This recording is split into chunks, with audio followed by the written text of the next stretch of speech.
Learn the most advanced recruiting techniques. Land the most desirable talent. Launch your company towards massive success. This is the Higher Power Radio Show with Rick Girard. Good afternoon, everyone. Today we are talking about the 3 keys to transformation for yourself as well as your business.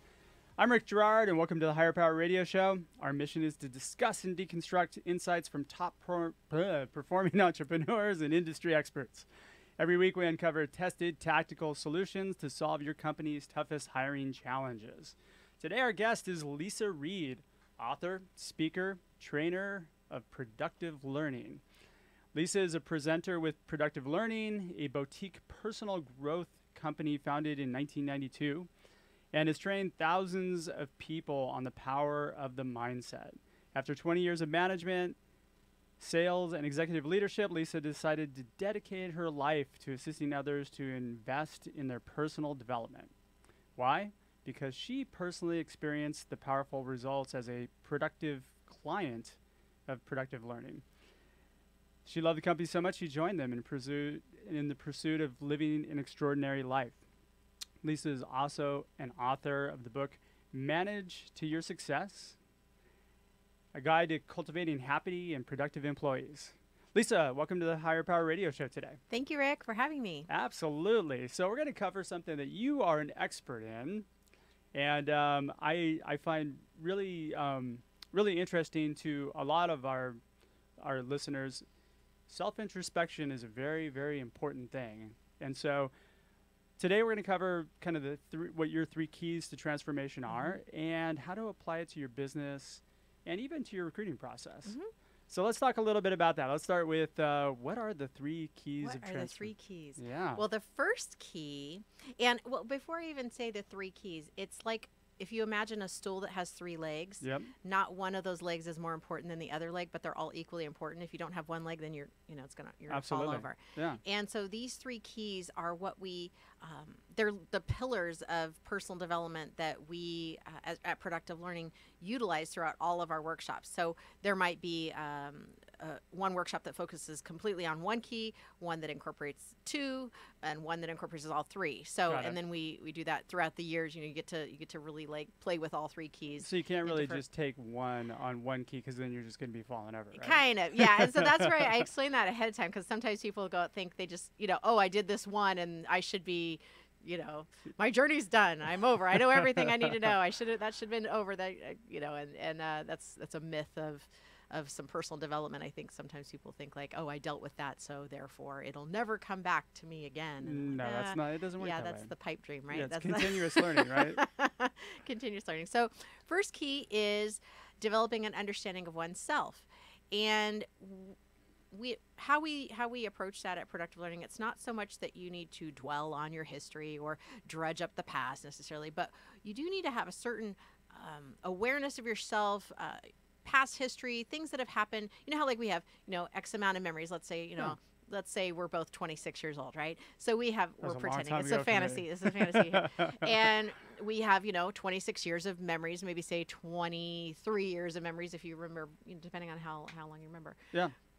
But we don't remember every single minute. I've got about 10 minutes of memories, I think. Yeah, there you go. Yeah. It's like we don't remember every single thing that happened, but we remember the spikes, the things that were really either traumatic or awesome or, like really happy. Like there's certain memories that stick. Yeah. And so it's like, oh, that's interesting. What memories stick in terms of how do they relate to what you're working on now? Like if you're having a certain challenge or problem or, I have a client who has gotten so far in their business and then just can't seem to get they pass that threshold, but then they keep falling back. They just get right over, so it's not consistent. It's like now we're in a mindset issue. Like clearly so it's more past reinforcement of past experience. Yeah, we're hardwired to learn. So by the age of 7, we've got these fixed beliefs, but we don't know what they are because we were 7. We were kids. We just were like, oh, this is how the world works. Okay, now I'm going to apply that learning to my rest of my life. But we don't realize that that's what we're doing. So we need to kind of go back. Again, not dredging it up or we don't need to get all the details in the story, but it's good to have that like, oh, this is where that belief came from. I get it. I'm I'm, like for me, it's like a fifth grade on the playground. Girls told me they didn't want to play with me anymore. Okay, great. So obviously scarring as a fifth grader, like what do I do with this? Wait, is it beliefs situation? or behaviors? It could be both. Both. It could be both. So what we do is we try to get each individual, like, what clues can you pick up on? So therefore, like if we use the fifth grade on the playground example, it's like, okay, that was a traumatic event, as a fifth grader, to, have your friend say, oh, I don't want to play with you anymore. Okay, so you think, okay, moving on, not in fifth grade anymore. However, there's a belief that was created at that point for me, like, well, gosh, I need to know what I did wrong, and so that doesn't happen again. And so now I'm just going to be nice to everybody, and I'm going to try to get people to like me, and which is not a bad quality, Sure. You know what I mean? Except for when I'm using it when it's not necessary. Like when so understanding myself enough, developing an awareness of oneself enough to when am I using my beliefs?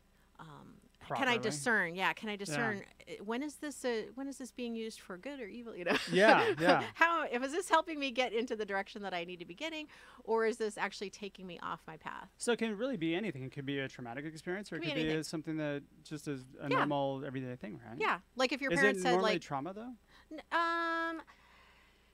Or is that more deep seated? It depends. Usually, what we're working with our clients is tell me a result or an area in your life that's less than 100% ideal. So usually when it's something that's like, okay, this isn't working, this is less than 100, you probably have a lot of really healthy, awesome, great beliefs and thinking that's gotten you so far. So we don't need to necessarily start with that. Let's start with the one that's more problematic. Sure. And sometimes that comes from something that's traumatic, but it could even be just from just a simple message, or parents are trying to do the best they can. They're like, you can be anything you want. You're like, oh, so much pressure. It depends on how we interpret that as a kid. Sure. Of like, well, my brother always did this, and I'm not like enough, and we just make meaning we're meaning making machines. Got it. And then that just transfers to our behavior today and how we handle situations. So that's is it a triggering? It's dealing with making you aware so that when you hit these trigger mechanisms, you're aware of what it is. Yeah. So then that way you're like, oh wait, this isn't, like, for me, if I use my example, it's like, okay, this isn't, I can see I'm going into people pleasing, and that's not really going to serve me right now. Yeah. Like, I need to be honest with this person. Like, I had a situation, a client who, definitely needs some emotional intelligence support. Yeah. And I had to, I was like, you need to take this seriously. Like, it is not going to go well for you if you don't invest in yourself here. Yeah. Instead of like, oh no, you're fine. I gotta hold the line. Yeah. And whether he likes that to hear that or not is not my job for him to feel good about that. It's like, I need to push you to get where you say you want to go. Yeah. And then it creates a whole nother set of problems when you don't when you don't deal with the emotion, I mean, in the right way, right? Yes, yeah, because then we're like, blaming other people, or we're just confused, or we're stuck, and we don't know why, and we keep trying to like search for some answer outside of us. Gotcha. Yeah. So basically, I'm recognizing that, okay, this is a scenario that I'm having to deal with. It kind of relates to the way I handled this scenario way back when. Mm-hmm. I think, though, what's funny is that often in my mind, I'll have a scenario or a situation that I need to deal with, and I'll have a pre-planned way in which I'm going to do it. Mm-hmm. And then when I get into the situation, I totally handle it differently. Mm-hmm. Maybe that's what it is. That what you're talking about? I don't know. How do you handle it differently? No, I don't know. Maybe I might be. I play it in my mind that I'm going to take a hard line on this, and that sort of thing. But then I soften it up, and then it turns out totally different from what I had envisioned in my mind. Yeah, we're constantly, and all those things can happen, and sometimes it goes our way, and sometimes it doesn't. Yeah. It's a matter of reconciling.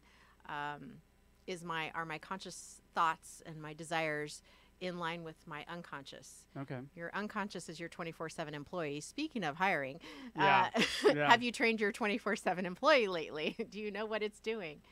Oh, what is a 24/7 employee? Your unconscious mind. Okay. Yeah. Got it. So most people don't really know what their beliefs are, what those unconscious assumptions are. So then they're wondering, why am I not hitting my SMART goals? Or maybe I hit it, but I had just this horrible gut-wrenching experience. Yeah. Like this was high anxiety, high stress. I shoved people out of the way to get what I needed and what I wanted. It's like, wow, is that how you want it to go? Yeah. the experience, and you're like, well, I have to because I have to work hard. I don't know. Maybe not. Sounds a little bit like regression therapy. Right? Could be. All right. So the second piece would be what? So the second key is developing your awareness. So say you have this historical, couple of points, and you're like, okay, knowing me, knowing my experience, I've learned this and this and this, and I know I'm going to react like this, or whatever it is, yourself. Now, can you see the train wreck coming? You're saying, like, oh, I know I'm going to Thanksgiving dinner with my, there's people in my family who trigger me. Oh God, yeah. How can I maintain my composure, my kindness, my compassion, in that situation? So you're talking about the present. Can I be aware? moment. Yeah. Okay. If we were talking past is understanding ourselves, now present is Our current awareness. how quickly can I get back on track? Okay. Yeah. So like a lot of times people like say, I have a client who's a perfectionist. Any perfectionists out there listening? Yeah. I'll raise my hand on that one. So, a perfectionist makes a mistake. How long do they dwell on this, bad decision, Forever. wrong choice? Yeah. Like, so keeping you awake at night and you can't let it go. We like to think, okay, can I cut that time in half? Like, can I be aware enough to know, okay, you know what?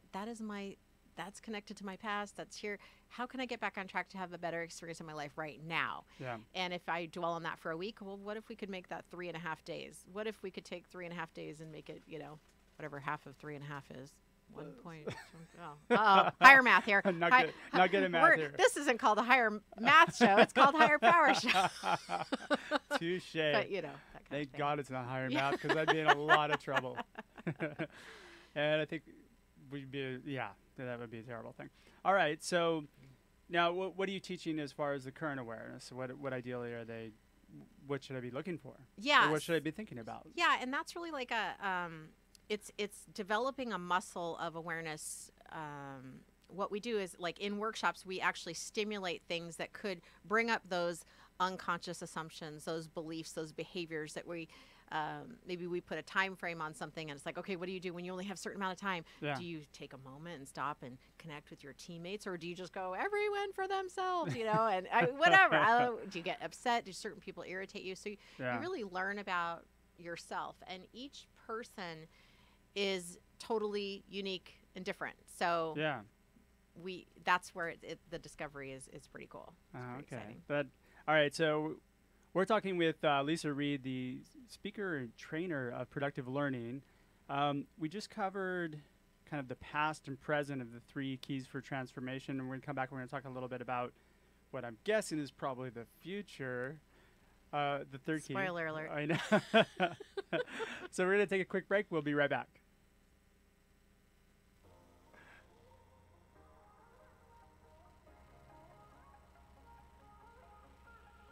You're listening to Higher Power with Rick Girard, giving you access to recruiting techniques that will help you hire key talent to build your company towards real success. Rick is a recruiting executive and entrepreneur who's been successfully recruiting in the aggressive Silicon Valley technology landscape for the past 2 decades. After a very successful stint at Apogee, he founded Stride Search in 2012. Based on a lean efficiency model, Stride has uniquely positioned itself as a leader in retained search for the most critical talent hires within a small organization. Whether you're a startup executive or recruiting professional, by listening to Higher Power with Rick Girard, you will walk away with skills to help you attract and hire great talent. Now back to Higher Power with Rick Girard. And welcome back to the Higher Power Radio Show. I'm your host, Rick Girard, and our guest today is Leisa Reid, speaker and trainer of productive learning. So we just discussed 2 of the 3 pieces of the stool in the keys for transformation. Yeah, I know. Okay. You had to listen to the whole thing to I get that. know. I see where you're going with that. So we talked about the past and present. So let's move on to the next piece. So the third key, and we did a little spoiler alert here, it does have to do with the future, and that's your vision. Yep. And this is where sometimes people get a little like, oh, I created a vision board. Oh, I have my affirmation. So I'm doing this work. And I'm like, okay, yes. And we're like, yeah. If you haven't reconciled the past and know yourself enough to know like what pulls you off and what pulls you off in the moment, how to get back on track, then that vision on its own is not going to have the juice that it needs. But what percentage of the people actually really are self-aware? Probably 1%. I say that. Yeah. I mean, honestly, I've been working, in this realm. Not only prior to productive learning, I grew up with a dad who was a hypnotherapist. I mean, this is a normal conversation in my childhood. Yeah. And to be aware all the time, I mean, my goodness. When he pulled out the pocket watch, did you just run? No, I loved it. He helped me learn how to fall asleep easier and be calmer. It was great. But so I want to add to the vision piece. It's not just having a vision. It does need to be a compelling vision, meaning like an emotionally compelling vision. And sometimes when people think vision board or vision, which we don't do vision boards, I'm not suggesting that. I have one and they're great and wonderful, but I'm talking about something a little bit bigger than that. Are you connected to your purpose? Like, what's it all for? Why would you bother change? Why would you change the way you've been doing things for so long to get this other thing that you say you want? It will require something within you to change. It's got to be a deep-rooted desire. It does. So you have to get connected to that, because otherwise it's like, why would I shift? The subconscious mind wants to stay the same. Yeah. It doesn't want to change, even though it may not be serving us. People don't like change? No. No, they don't. We say that we do. Spoiler alert. We're liars. I actually like change, but I think I'm rare that way. We like good change, but we don't necessarily like. Yeah, that's true. Like certain, car accidents also change, so we don't like that. That's true. That's true. Good point. We like good change. We like good change. Okay. So how do we tie the three of these together? So it's really that self-study purpose of like understanding yourself. We teach all three of those keys come into play in our Beyond Reasons workshop, which is like our it's not a beginner workshop, but it's where all of our clients start. Yeah. It's like, let's start to see what's underneath the hood here. Let's get you connected to what's going on in your past that is coming forth now and it's not serving you. How can you create awareness around it? Yeah. And then what are you doing this all for? Why do you want something different? Okay. I like it. Yeah. Yeah. Yeah. I mean, you're really looking for the core of the why, really. Yeah. Yeah. It's a deep discovery and it's very individual. We do it in a group, but it's an individual journey. Do you do this in a sweat lodge somewhere, like on peyote? I mean, no. No, we stopped doing that now. Somewhere in Arizona. No, actually, that's so ironic because I actually did just recently go into a sweat lodge at Sedona. But did you really? I did. We did. There was no drugs though. I did not know drugs. that, folks. Yeah, I know. It's a surprise. It's like you're reading my mind. What's happening? Or I think the hot thing now is ayahuasca down in South America, right? Yes. Okay. You can do that here in California. Actually. You can? Yeah, but I have Learn not done that. new I have every not day. done that, folks. See, this is a learning experience, this show. I have not done that. And All we right. don't do that at Productive Learning. Absolutely not. We do that in the higher power. I mean, you're right. Stride Search Office. Sometimes. Not really. Anyway, so I digress. So let's go to really, how do we apply this towards your business? Yeah. So like we've had different, most of our clients are, working, they're business owners or somehow professionally, work, have some kind of professional career life. Yeah. And it's really like where you stop and ask yourself, like, is everything going great? Like, is everything exactly how I'd like it? Was there any shifts that I'd like to see? And it could be something as simple as, gosh, I get really nervous when my boss asks me something, or and I start to shake and or I'm holding back. Like they don't know all the talent that I have. I don't have the courage to share that. It could be when you're hiring or you're building your company, like, do you have a vision for who you'd like to have? Do you have a history? It's kind of like dating. Like, do you have a history of choosing and selecting people exactly that, like dating. right? Absolutely. People that aren't serving your purpose, like what's going on there. So knowing, the more you know yourself, the more you'll kind of know, like, okay, this is what I usually would do. And it hasn't worked out in the past, but I'm compelled to do that. But like, I need to increase my consciousness so that I make a better decision for my business, for my company, for my own well-being, that type of thing. Did you ever see that episode of Seinfeld where George Costanza decides he's going to do the opposite of everything? Yeah, the opposite, the day opposite. Yeah. And then he was hugely successful and landed the job with the Yankees, right? Art Vandalays Industries. I don't know if that was the same episode. He was a hand model, I think, right? Oh. But if you think about it, like if you go against what you typically would do, maybe that would be the thing that would switch it up and make you more successful. It could, but you know what'll happen is if it doesn't work, then we have more evidence to stay the way we are. So it is a balancing act. Yeah. Yes. Absolutely. All right. So how do we wrap this into hiring, in the hiring process? I find that a lot of people feel like what they're doing is everything they can do, but really, and maybe it's they need to figure out ways to do it better.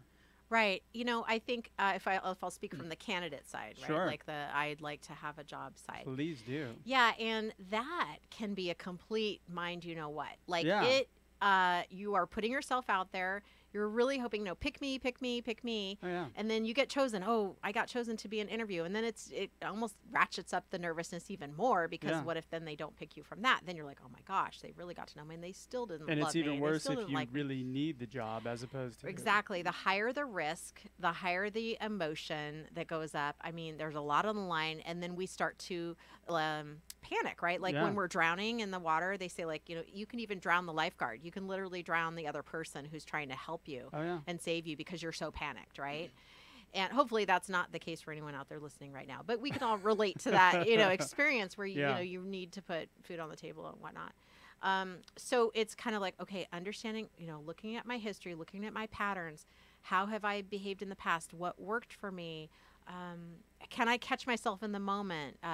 Do I downplay the success that I've had in the interview? Like, oh, well, you know, I was on a team. No.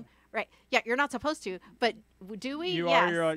you are your own marketing department, so you really do need to not downplay it. I know, but we do it unconsciously. Yeah. Like, well, you know, I was on this team, but you know, it was all them. I just kind of helped. You know, that can easily come out in an interview, and you don't even know. Yeah.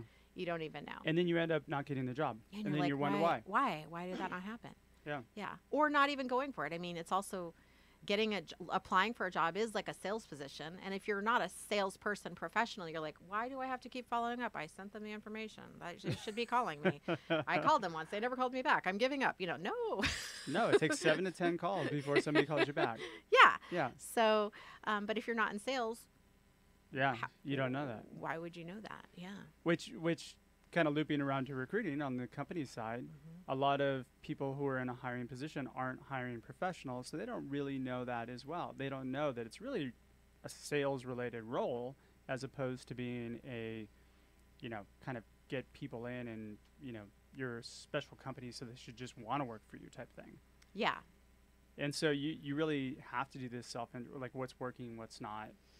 Luckily, there's lots of tools out there now to gather the data to help to make those decisions as well. Yeah, so you start looking at those things, but you also but the root always comes down to the people, right? Yeah, and you're business.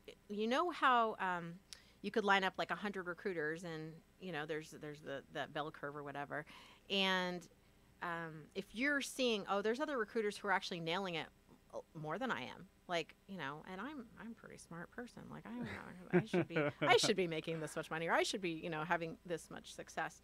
Then we're usually at that point, if your skill set's the same, like let's say equal skill set, then we're dealing with a mindset issue. Yeah. Underperformance. Then we're like, okay, what's going on that you don't believe that you could have that success, or what's getting in the way of you? You know, it could be decision making. It could be, you know, not making that extra phone call.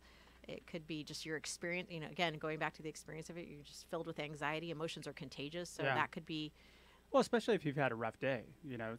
Sometimes you have these days, it ebbs and flows. Sometimes you have a day where nothing goes right, and then all of a sudden your last call the day before you're about to go home just becomes an amazing call, and then it makes up for everything, right? Yeah. But if you didn't make that call because you had a terrible part of the day, then, you know. So I guess that would be looping around to your past. Why do you give up, right? Right. Yeah. So again, this is where it gets really like, we're explaining in broad terms, but when you really, when I, you know, really get a chance to talk to someone one-on-one, and we talk about like, okay, what is going on that's less than 100% ideal, then it all starts to come out, and I can hear like the patterns of the thinking, and I can hear, okay, oh, that's interesting. You see it that way. Okay, interesting. And I'm just collecting data, and then in service of them, like, did you notice that you said this? Did you, you know, like, let's find out where this belief is coming from, and where is that showing up? In terms of hiring, I think that companies too frame it in terms of like the problems that they have right now. They're just trying to get work done as opposed to building the company. And I think a lot of companies have this complaint that hiring's hard, and but I think we make it hard. Right. Yeah, anything can be hard. Like having cancer is hard. But hiring, you know what I mean? Like we can get into the habit of saying things are hard, but it's like, well, when we really actually look, and I my dad passed away from cancer, so I was like, yeah, that is hard. That's really hard. That's hard. Yeah, you made me wince when you said that. I'm like, yeah, it's really hard. But we can get used to think, oh, this is so hard, and I do that too. I'm not judging. I do that too. Yeah. So yeah, we can get into those traps. So what takeaways can we give maybe a hiring manager who's got some issues? How, what would be the first steps for them to think about it and like start to lay out to solve that problem? Well, I have in case you didn't remember or weren't writing down every single word I said. No, I'm just kidding. They can go on productivelearning.com and get a free webinar, 3 Keys to Transformation. Oh, very cool. And I go through obviously a little bit more in depth of the stuff, but we also have a workbook that goes with it with some great questions. So it absolutely 100% go listen to it, answer the questions for yourself, see what comes up for you, and we'll talk about like what patterns, where have you seen these things happen before, and we go through all the way up to vision and helping you create that. So that's a real great action item right there. Just if you're like, self-introspection is absolutely is key for sure. All right, so that's great. So productive learning. Not productive. Sorry. We're not psychic, but we're really good. Productivelearning.com. Okay. Can you spell that out? PRODUCTIVE.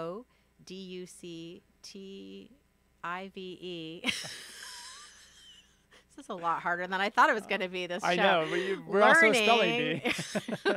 Can you use it in a sentence, please? I went to Productive Learning for an amazing workshop. Oh, thank you. You want to know the word's origin? Yeah, no. All right, perfect. So we're just about out of time for today's show. Leisa, thanks so much for spending a moment with us and sharing your knowledge. I really appreciate it. And welcome to the Higher Power Radio community.